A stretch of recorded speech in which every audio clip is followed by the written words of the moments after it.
Allez, on est de retour sur RMC Sport 1 pour la suite du Fighter Club Sunday. C'est le rendez-vous de l'année, tout simplement. Voilà, je suis déjà en pleine excitation avec ce qui nous attend toute la semaine prochaine, parce qu'on parle de samedi, évidemment, parce que ce sera le jour du combat, mais toute la semaine sur RMC Sport, on va vous proposer des contenus tous les jours. On sera ensemble mercredi, jeudi, vendredi, voilà, pour proposer la conférence de presse, la pesée officielle aussi, les fameux one-to-one. Donc, vous savez, c'est ce jour où on fait des interviews avec les combattants aussi. On aura Cyril, on aura Fernand Lopez. Voilà, il y a plein de choses autour de cette semaine qu'on va vous proposer. On sera en direct d'Abu Dhabi quand même. Donc, tu vois, il y en a quelques-uns dans la rédac, là, ils vont se faire un petit peu plaisir. Mais nous, on sera là, Sacha. Oui, je peux même dire que j'aurai une chemise pour l'occasion. J'ai investi et tout, les choses vont se passer bien. Bon, en tout cas, c'est quand même le moment où un Français peut entrer dans l'histoire aussi de ce sport et devenir justement le premier tricolore à être champion du monde à l'UFC. Une nouvelle fois, c'est Cyril Gane qui a cette chance, sa troisième chance après les défaites face à Francis Ngannou et John Jones. Il est à l'UFC depuis 2019. Cyril Gane, il est monté quand même très vite jusqu'à cette première chance. Donc, c'était en 2022, perdu à la décision face à Ngannou. La nouvelle chance, elle vient un an plus tard face à la légende John Jones. Et cette fois-ci, la défaite, elle marque un petit peu plus les esprits. Et puis depuis 2 combats seulement, dont le dernier en date face à Alexander Volkov, une victoire sur décision partagée, contestée aussi, qui fait que certains se demandent, s'interrogent quant à la légitimité de Cyril Gane d'avoir cette nouvelle chance pour le titre. C'est fou de dire ça quand même, Lionel, quand on sait tout ce que Cyril a apporté aussi au MMA pour nous, en tout cas en France.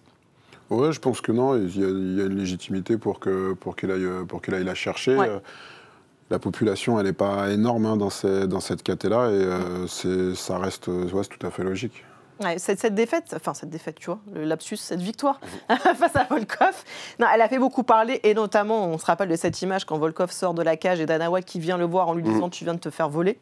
C'est fou quand même. T'es pas d'accord là-dessus sur ce vol, toi? Non, ouais, mais c'est plus l'attitude d'aller voir l'athlète et sortir comme ça. C'est pas correct. En fait, il y a eu trop de mauvais signaux parce que quand Cyril sort, lui aussi, il a la tête un peu basse, il n'est pas très content de sa performance, il boite parce que bon, les gens sont au courant, il s'est cassé le pied sur plusieurs endroits dès le premier round. Il a quand même réussi à prendre une décision face à un combattant qui n'est pas facile, qu'il affrontait pour la 2e fois. Bah, c'est ça, il était à 2 doigts de sauter l'interview aussi, Cyril, donc ça ne jouait pas en sa faveur. On disait que tu vois, il fuyait un petit peu cette situation qui pouvait être inconfortable. Maintenant, on remet dans le contexte de cette blessure. Il ne se fait pas déborder de ouf par Volkov, etc. C'était un combat qui était très serré. Et Volkov qui est devenu grappleur, alors que c'est un mec debout, quoi. Et puis, c'est un Volkov qui est au top de sa forme. Il est sur une série de quoi 4-5 victoires, je crois, à ce moment-là. Une renaissance pour lui, carrément. Vraiment, hein. Et puis, c'est même pour ça qu'il voulait vendre le storytelling. C'est un nouveau gars. Il a tombé aussi Pavlovich. Pour Aspinall, ça marchait aussi. Et bien, on voit que Gane était toujours sur un autre niveau pour un combattant comme Volkov, et malgré cette renaissance, ça ne suffisait pas. C'est fou d'avoir cette interrogation de savoir si Cyril Gane mérite le title shot, si on regarde le classement, si on est le plus basique et terre-à-terre possible, si on prend le classement. Cyril est numéro 1 de cette catégorie, donc forcément, ça paraît logique que ce soit lui le challenger. Et puis, il y a cette histoire aussi avec Thomas Aspinall. Tu vois, ça fait un moment qu'il se tourne autour, ça fait un moment qu'il se cherche. Forcément que l'UFC avait envie aussi de mettre un point final à cette histoire entre les deux, parce qu'on a souvent dit que Cyril n'avait pas répondu aux différents appels de Thomas Aspinall. Voilà, il faut qu'il y ait cette explication entre les deux. C'était inévitable, de toute façon, que ce soit pour la ceinture ou le combat d'après, ou Pop, ils se seraient affrontés. C'était inévitable qu'ils s'affrontent. Donc là, on va avoir les réponses dans 5 jours, ça 6 jours 5 jours 6 jours. 6 jours. Ça, oui. Ouais, voilà. 5 jours dans 1 heure et quelques. Oui, Voilà. parce que on va le rappeler que c'est en prime time. En prime time. Et ça, c'est le petit bonus pour nous, Français, d'avoir ce combat à Abu Dhabi, c'est que ce sera 20h, 20h30, le début de la carte principale, ici en France. Donc Cyril vers 23h, 23h30, un samedi soir. C'est parfait, sachant que Thomas Aspinall est anglais aussi. Donc oui. ils ont mis toutes les chances de leur côté pour avoir le maximum d'audience. On va avoir des combats gratuits aussi à 18h pour bien commencer la soirée, pour bien fédérer autour de Cyril Gane, créer un gros mouvement autour de lui. Ça peut être la soirée qui marque l'histoire du MMA. Je pense que Lionel, il attend ça. Si Cyril, il prend la ceinture UFC, les licenciés, etc., on explose, non? T'as vu vraiment un changement, justement, sur... nous, on le voit, parce qu'on diffuse le MMA maintenant depuis des années, on voit à quel point la hype autour de ce sport a grandi depuis plusieurs années. Est-ce que toi, tu le ressens, justement, aussi dans les salles? On a l'impression que tout le monde, aujourd'hui, veut faire du MMA, en fait. Je vais vous décevoir. Il n'y a aucune corrélation entre la corrélation entre le nombre de licenciés et puis la hype du MMA. C'est pas linéaire. Hein. Ouais. Ça marche si les salles prennent des licences. Mais si les gens pratiquent sans licence, en fait, il n'y a pas d'effet de bord côté fédéral. Donc en fait, on a des gens qui pratiquent et on a des salles qui jouent le jeu. Mais si les salles ne prennent pas de licence, en fait, c'est complètement invisible sur le champ fédéral. Mais il n'empêche que, voilà, on est bien sûr un Français avec la ceinture de l'UFC, ça reste l'objectif. Par-dessus tout. Ce serait fou, ce serait fou. Et je voulais aussi ton avis sur... on parlait tout à l'heure de Manon qui a fait tout son camp d'entraînement à Vancouver. Cyril est parti à Dubaï justement aussi pour faire son camp. Le fait que les Français choisissent de s'expatrier aussi pour faire leur camp, est-ce que tu le comprends? Comment tu vois les choses, toi? Il y a plusieurs facteurs parce que c'est vrai que la gestion des journées, la gestion des conditions climatiques, etc. Il y a aussi à ces niveaux-là, qui sont des niveaux de haute performance, ça rentre dans la balance. Donc ça ne veut pas dire qu'on n'a pas les éléments en France ou qu'on n'aurait pas pu le faire en France. Mais je pense que aussi bien Aldric que Fernand sont des gens qui connaissent très très bien les stratégies d'entraînement. Et c'est des choses que tu retrouves sur du très haut niveau dans d'autres disciplines. Et c'est pas anodin que d'aller dans des endroits où... t'habitues ton corps aussi, ce qu'on appelle le cycle circadien, mais t'habitues ton corps aux heures de lever, l'heure de coucher, t'habitues ton corps à l'humidité, l'hygrométrie, la température, ce qui fait que le jour du combat, t'es vraiment à l'aise, c'est comme si t'y vivais vraiment. Et à ces niveaux-là, c'est des petits détails, mais qui font vraiment la différence. Ouais, c'est ce qu'expliquait d'ailleurs Fernand Lopez, notamment sur le taux d'humidité aussi, avec la chaleur qu'il peut y avoir à Abu Dhabi à cette période aussi de l'année. C'est super intéressant. On va parler un petit peu de l'adversaire aussi en face, Thomas Spinal.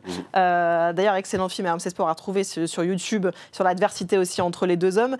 Thomas Spinal qui a récupéré la ceinture de champion sans même combattre, il faut bien le dire, après la retraite de John Jones. Il avait dit qu'il allait mettre John Jones à la retraite sans combattre. Chose dite, chose faite. Lui qui était, entre guillemets, juge champion intérimaire et devenu champion incontesté. C'est quand même important de rappeler qu'il n'a jamais dépassé le deuxième round à l'UFC sur ses 9 combats. 6 KO, 2 soumissions pour lui. C'est un combattant très, très agressif aussi, Sacha. Ah ouais, il va tout droit vers la victoire et puis il y a une évolution aussi physique. C'est ce que j'allais dire, exactement. Là, on voit il était un petit peu plus gras à cette époque-là. Il avait un bon style capillaire aussi, je valide totalement. Puis il a rajouté quelques tatouages depuis aussi pour couvrir un peu de tout. Et ces nouveaux prototypes physiques, quand même, il reste assez fit, très explosif, très rapide, comme ce qu'on peut dire de Cyril Gane, avec ce côté très complet, la boxe qui vient aussi de la tradition anglaise, plus ce sol, ce JJB, et des armes qui dépassent un petit peu tous les poids lourds ancienne génération. On le voit là par exemple face à Arlovski, qui est celui qui a tenu le plus longtemps, il me semble, face à Thomas Spinal, qui est un vrai ancien du game. C'est un mec qui est en fast forward tout le temps. Ça veut dire quoi? Ça veut dire que si Cyril a tout intérêt à essayer de faire durer le combat pour essayer de fatiguer un petit peu. Tu vois, on parlait tout à l'heure du 5x5 là, de Reader qui a eu du mal à tenir jusqu'au bout. Est-ce que ça peut être le risque aussi pour Aspinall qui finalement, il ne sait pas ce que c'est que lui, un 5 rounds? C'est exactement ça de sa carrière. Il n'a jamais vu un troisième round. Il a même vu le deuxième round qu'une seule fois. Pas très longtemps, quoi. Dès le premier. En fait, la séquence qui est intéressante dans ce finish contre Arlovski, c'est que à la fin du round, il est acculé par Arlovski. Et il se fait toucher, il recule, il a le menton en l'air. Donc il est rentré, il a ajusté directement avec j'appelle pas ça un takedown, c'est un tacle de rugby qu'il a fait. que ça, c'est un takedown, mais c'est un tacle de rugby. Ouais. C'est une technique il l'a sacré avec la tête bien au milieu à la Georges Saint-Pierre. Il le ramène et il essaie de l'étrangler le plus rapidement possible. Donc peut-être, moi, dans mon esprit, c'est que c'est peut-être quelqu'un qui panique, en fait. Je me dis peut-être ça. Donc à voir comment il va réagir. Si Cyril le frustre un peu et fait durer un peu le combat. Et on a des passifs, on a un passé. On peut penser à Francis Ngannou qui finissait tous ses adversaires très tôt. Première fois qu'il combat en 5 rounds pour la ceinture face à Stipe Miocic. On a Miocic qui arrive à annuler un petit peu son jeu, à faire durer, finalement à s'imposer à la décision. Bon, après, c'est une autre histoire parce que Francis revient très en pétard. Il couche Stipe Miocic. Mais tu vois, il y a eu cette découverte du nouveau monde des 5 rounds. Et la première découverte pour Francis, elle a été très difficile. Ouais, forcément, c'est complètement différent. On va regarder un petit peu les stats rapidement des deux combattants où justement la plus grosse différence elle est dans le temps moyen passé dans la cage qui est vraiment énorme pour le coup entre les deux. 2 minutes pour Thomas Spinal, 14 pour Cyril Gane. Plus de finish aussi, on l'a dit, pour Aspinall. Lionel, tu vois les choses comment? Avantage à qui en toute objectivité? Je pense que Cyril, il a l'envergure et il a le déplacement qui peut annihiler vraiment cette agressivité et ce travail-là très offensif. Et je pense qu'il a toutes les armes pour pouvoir le faire durer. Et après, comme ça a été dit, peut-être travailler plus sereinement sur le second et troisième round, parce qu'effectivement, ça sera on bascule dans l'inconnu pour Aspinal. Ouais, pour Aspinal. Si on se penche sur l'aspect technique maintenant, purement du combat, pour essayer de comprendre ce qu'on a grossi un petit peu les traits en disant qu'on avait un striker d'un côté, Cyril Gane, issu du Muay Thai, et puis de l'autre côté, plus un lutteur, Thomas Aspinal, issu du JJB. Est-ce que c'est vraiment sur ce domaine-là que ça va se jouer ou pas? Non, t'as pas l'air d'accord. Non, parce que Aspinal, c'est plus un combattant qui arrive à aller chercher le KO et assez rapidement, il a les mains lourdes. Mais c'est un avantage pour Cyril parce qu'il a affronté des mecs comme ça, Rozenstruik, Ngannou, Tuivasa. Et je pense qu'il s'en est bien sorti, parce que Francis a dû lutter avec lui. Je pense que Cyril, le chemin de la victoire, pour moi, pour Cyril, c'est faire du in and out, comme tout à l'heure j'ai dit pour Manon, c'est-à-dire toucher, sortir. Il y a ce truc où Cyril Gane est à l'aise dans les deux gardes. Et quand il jab avec son bras avant en gaucher, c'est-à-dire avec sa main droite, il fait super mal. Comme contre Junior Dos Santos. Ses kicks, ses middle de la jambe gauche font super mal. On l'a vu contre Tuivasa. Je pense que les déplacements, le footwork de Cyril vont être primordiaux et c'est ça qui va faire que le combat va peut-être frustrer Aspinal parce qu'il ne réussira pas à le toucher. Il va essayer de lui arracher la tête. Il n'arrivera pas à le toucher. Et c'est là où Cyril va rentrer dans sa tête et il va aller le toucher jusqu'à ce qu'il le touche durement et aller chercher Moi, je pense que ça va se finir comme ça. 3e round ou début du 4e, un Aspinal bien frustré qui n'a jamais vécu ça va se faire toucher par un coup qu'il ne voit pas venir, un genou ou un middle du gauche quand Cyril est en droitier et il va le finir au sol. On parlait évidemment de la force de Thomas Aspinal au sol.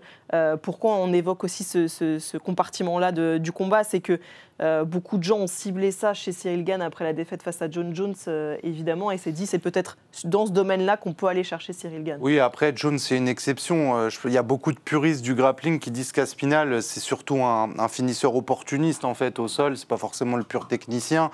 Donc, c'est assez particulier. Ça fait qu'il y a une menace à laquelle on pense tout de suite, et je pense que Cyril le sait. On voit les partenaires d'entraînement qu'il a eu, c'est beaucoup de gros lutteurs, beaucoup de gros spécialistes du sol. Je pense qu'aussi physiquement, il n'y a aucun adversaire de Thomas Aspinal qui a la condition physique et le physique hors norme qu'a Cyril Gane. Il faut aussi s'en rappeler.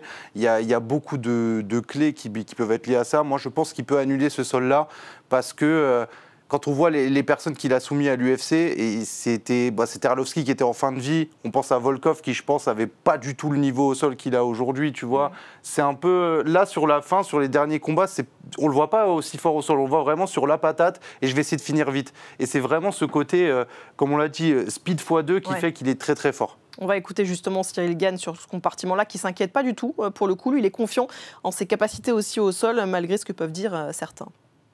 Une erreur que j'ai faite parce qu'il y avait des choses dans ma tête qui étaient restées, des paroles qui étaient restées. Il ne faut pas rester au sol, il ne faut pas rester au sol. Et bêtement, j'ai fait une erreur. Je me suis soulevé au moment où il ne fallait pas me soulever, etc. Et j'ai donné l'opportunité.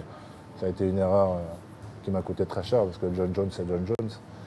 Mais à part ça, les stats disent quoi? Que beaucoup de gens m'ont amené au sol, que j'ai perdu beaucoup par soumission.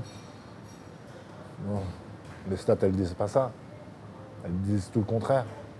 Que j'ai des soumissions au sol, que j'ai déjà mis des bras-têtes à des ceintures noires, que j'ai mis des records ou même des talons, des machins. Les stats, elles disent tout l'inverse. Mais l'influence dit que... On a regardé justement les combats. Il a gagné par 2 fois par soumission à l'UFC. Cyril, on va le revoir ces 2 fois. Évidemment, Lionel, même si il est plus connu pour son striking, évidemment, issu du Muay Thai, Cyril Gane, il a des vraies qualités aussi au sol à faire valoir. C'est un combattant complet, notre Français. Oui, tout à fait. On ne peut pas dire que... Enfin, on n'arrive pas à ce niveau-là avec 1 ou 2 dimensions. Et parfois, on a du mal à se représenter le niveau au sol, notamment sur le MMA. On ne se rend pas vraiment compte. Mais le niveau reste monstrueux parce que ne serait-ce qu'arriver à défendre ou à se dégager, ça nécessite déjà une bonne connaissance technique. Exactement. C'est son combat de MMA de sa vie, ça, je crois. C'est vrai que tu as raison de le dire, parce que quand il débarque à l'UFC... Il a 2 combats avant au TKO. Cyborg, on voit un mec qui est grand, qui est fit, qui est rapide, qui soumet, qui derrière va en striking hyper propre et esthétique, hyper technique. Il se dit, mais c'est quoi ce mec qui débarque concrètement? Et Aspinall, c'est aussi un petit peu le même effet, avec ce côté peut-être plus lourd, plus finisseur. Mais les deux, c'est vraiment les anomalies avec Francis qui sont arrivés dans cette catégorie des poids lourds. Les autres n'ont jamais pu faire ça. C'était des spécialistes un peu plus unidimensionnels, tu vois. Exactement. Et tu l'as évoqué aussi tout à l'heure, et ça, on va y revenir, Jalito, parce que là, on voit évidemment qu'il est très bon au sol aussi, Cyril. Son point fort, malgré tout, reste le striking. Et on l'a vu face à des combattants aussi fort debout. Il arrive à gérer cette distance, justement. Il arrive à gérer tout ça, à rester debout. Donc, finalement, c'est pour ça qu'on n'a pas trop d'inquiétude non plus face à Aspinall, parce qu'il a déjà combattu face à des mecs capables, justement, d'être forts aussi debout et de garder... Exactement, des mecs qui étalent la lumière à tout le monde. Si Taito Ivasa te connecte, tu tombes. D'ailleurs, il a pris un down, c'était le seul down de sa carrière à l'UFC et même en MMA. Ouais. Cyril Rozenstruik, champion du monde de kickboxing, je ne sais combien de fois. J'ai même pas besoin de présenter Francis Ngannou. Malgré ça, il n'a jamais été vraiment inquiété sur le striking. Bon, une fois, un coup qu'il n'a pas vu venir, il ne faudra pas le reprendre contre Aspinall, ça c'est une certitude. Mais il a transformé Francis en lutteur, entre guillemets. Derek Lewis aussi. Derek Lewis, pardon, je l'ai oublié, le recordman de KO à l'UFC. Donc franchement, c'est pour ça que moi, c'est une des raisons principales qui me fait dire que si il fait son jeu d'habitude, footwork, in and out, c'est-à-dire en déplacement, rester mobile, sortir, rentrer, ça va le faire. Vraiment sur ça, je pense que lui et Fernand Lopez, ils sont d'accord. Il y a un game plan qui est préparé par rapport à ça. Et je suis super confiant par rapport à au moins cet aspect du fight. T'es super confiant. Ça fait des mois que je dis ça. Ça fait des mois que je dis ça parce que je dis c'est l'occasion ou jamais pour Cyril de enlever tous les doutes qu'il y a sur lui et de se rattraper pour tout ce que les gens ont dit sur lui. Moi, je trouve que c'est un phénomène. C'est intéressant que tu évoques ça et avec Lionel aussi, parce que c'est vrai que Cyril, c'est l'un, si ce n'est le porte-étendard du MMA en France. Il a eu cette chance, cette double chance pour le titre. Depuis toujours, il est le Français le mieux classé aussi à l'UFC. Et pourtant, on lui est tombé dessus plein de fois. Le grand public lui est aussi tombé dessus. Pour cette défaite, notamment face à John Jones. Ça va vite quand même aussi. Pour les athlètes, c'est dur. Ouais, c'est très dur parce que ça reste un sport-spectacle. Les grilles de lecture, elles ne sont pas non plus toujours pertinentes. L'activité, aujourd'hui, il y a tout le monde qui se en permet discute. De donner voilà. Donc, c'est ça aussi. Mais non, et surtout, les gens se représentent difficilement ce que ça représente d'arriver à ce niveau-là. Et le niveau aussi des gens qu'on affronte, comme tu l'as dit, par rapport au palmarès, par rapport à la puissance dégagée. C'est des Formule 1, en fait. Donc, il y a beaucoup de gens qui roulent en Twingo. non, c'est quand même un gros niveau, quoi. Ouais. Jalito, pour conclure cette partie-là sur Cyril Gane, tu as une petite minute maintenant, face caméra, pour nous dire, devant toi, je pense. C'est là, voilà. ok. Ouais, c'est tourné vers toi. Ok. Pour nous dire comment Cyril Gane va battre Aspinall. Ça va être un mix de ce qu'il a fait contre Tuivasa, contre Derek Lewis. C'est-à-dire, il va toucher, ressortir. Je vais le répéter encore une fois, le in and out. Toucher, ressortir, changer de garde, frustrer Aspinall. Parce qu'il n'a pas l'habitude d'affronter des mecs qui sont aussi mobiles. Le seul mec qui se rapprochait à peu près du niveau de mobilité de Cyril Gane, c'était Pavlovich. Et encore, Pavlovich contre Cyril Gane, pour moi, il n'y a pas photo, il n'y a pas match. Cyril Gane est supérieur sur tous les aspects que je viens de citer. Quand il va changer de garde, quand il va l'affronter en gaucher, c'est-à-dire avec son jab, avec sa main forte, et ses kicks, ses middle kicks, comme on l'a vu là juste avant contre Tuivasa, Aspinall ne va pas comprendre toutes les infos que Cyril va lui donner, toutes les feintes. Et à un moment donné, il va se faire toucher au corps, je pense. Il va toucher au corps Aspinall, et ça va tout changer. Et là, il va le finir comme d'habitude, avec les petits coups de crosse qu'il fait à la fin. Et TKO à la fin. Moi, je pense que c'est clair, c'est comme si j'avais une vision, et ça fait des mois que je l'ai. Et je suis super confiant par rapport à ça. Si je me trompe, j'accepte toutes les critiques du monde. Y a pas de problème. J'espère pas. On va bien rigoler, mais j'espère pas. Mais j'espère voir Cyril réaliser cette vision. Voilà. Je compte sur toi, mon gamin. Fais-moi plaisir. J'ai pas envie qu'on me vanne. Moi, je pense que lui non plus, il a pas envie qu'on le vanne. Il en a déjà pris plein, le pauvre. Voilà. Et puis, on a posé la question pour les autres. On va se poser aussi la question pour Cyril. Et après, il se passera quoi? Voilà. Qu'est-ce qui pourrait se passer là en cas de... Parce qu'en cas de défaite, quand même, Cyril rejoindrait, je ne sais pas si vous le savez, un cercle assez fermé des combattants qui ont eu 3 chances pour le titre et qui ont perdu les 3. Est-ce que tu peux m'en citer un sans regarder là là, c'est 3. J'en ai un qui a 2, c'est Gaethje. Il y a Poirier. Ouais. Poirier récent, on pense. Il y a Dustin Poirier, Colby Covington notamment, Alexander Gustafsson aussi. Ouais. Voilà, il rejoindrait. Mais alors, il y en a beaucoup qui évoquent, peu importe d'ailleurs l'issue du combat, ça pourrait être le dernier combat de Cyril Gane. Peu importe ce qui se passe samedi soir. Qu'est-ce que vous en pensez? Je pense pas. T'en penses quoi, toi, Sacha? Moi, je pense pas, parce qu'en fait, il y aura une autre demi-finale sur la même carte avec un petit... c'est Almeida-Volkov, je crois. Donc je pense qu'il a de quoi de redéfendre sa ceinture. Ça me ferait plaisir de le voir face à Almeida aussi, qui le demandait. Qui est cette menace du sol dont on parle finalement. Je pense qu'il peut se faire aussi anéantir si Cyril devient champion. Je pense qu'il y a un storytelling aussi à faire avec ce France-Angleterre. Est-ce qu'on pourrait ramener l'UFC à Paris? On sait qu'on est bon client, qu'on sait remplir des salles. Est-ce qu'on peut ramener un UFC numéroté à Paris? Je pense que l'UFC peut même le convaincre de se dire non, reste. On peut faire des choses justement si tu deviens champion. J'espère qu'il le fera pas en tout cas. Ton avis, Lionel, parce que c'est vrai que, alors, parmi les critiques qui ont été faites à Cyril Gane, il y a aussi le fait qu'il ait fait du cinéma à côté, qu'il ait fait autre chose que juste le combat. Excusez-le, le pauvre. Et il a été vraiment critiqué pour ça, mine de rien aussi, de son investissement complet. Parfois, on le voit un petit peu, on dit qu'il n'est pas totalement investi dans les combats parce qu'il prend ça avec un petit peu plus de recul, tout simplement, que les autres. Est-ce que tu penses qu'il pourrait avoir du coup d'autres envies, autre chose à faire maintenant qu'il aura accompli en ayant la ceinture, de vouloir faire autre chose après? Lionel. Moi, je pense qu'effectivement, il a un rapport au MMA qui est un peu qui est spécifique. Hein. C'est le sien et ça s'entend parfaitement. Ça fait très longtemps qu'il combat. Si on cumule aussi avec le pied-point, les corps s'usent, les motivations aussi. Et peut-être aussi que c'est l'opportunité pour lui. Il y a d'autres choses qui se présentent à lui. Donc peut-être aussi que ça peut être un point final. Ça, il y a que lui qui sait. Je pense que... On lui a posé la question, parce qu'on l'a rencontré évidemment avant ce combat. Il nous dit que lui n'y a pas pensé, en tout cas, mais qu'il n'a pas pris de décision par rapport à ça. Il dit, je n'y ai pas pensé. Je pense qu'il prend la ceinture et à prendre le micro, John Jones revient ici. Je pense que c'est ce qu'il devrait faire. T'imagines ce truc de fou. Ça me régalerait encore plus. moi, s'il fait celle-là, je crie en roi des poids lourds et voilà, qui certifie un petit peu son nom. Et puis, voilà, les gens qui critiquent un petit peu ses chemins, etc., on n'est pas à sa place, on est tous des jaloux un petit peu. C'est-à-dire que le mec, il fait partie de la catégorie la plus dangereuse du monde, il est parmi les meilleurs sans forcer. Derrière, il peut se permettre d'être acteur, il peut se permettre d'être ce mec sympa, de faire des streams. On est jaloux en fait, on aimerait juste être à sa place complètement. Oui. Ah mais nous on respecte totalement, enfin moi je trouve ça même sain d'avoir autre chose à côté que clairement, juste le combat, tu vois, au quotidien. C'est très français parce que c'est vrai qu'aux États-Unis les types arrivent c'est ce que j'allais dire. Un petit peu de Max Holloway il stream, il est champion. Quand Francis il joue dans Expendables, il n'y a personne qui dit qu'il fait une erreur de sa vie en fait.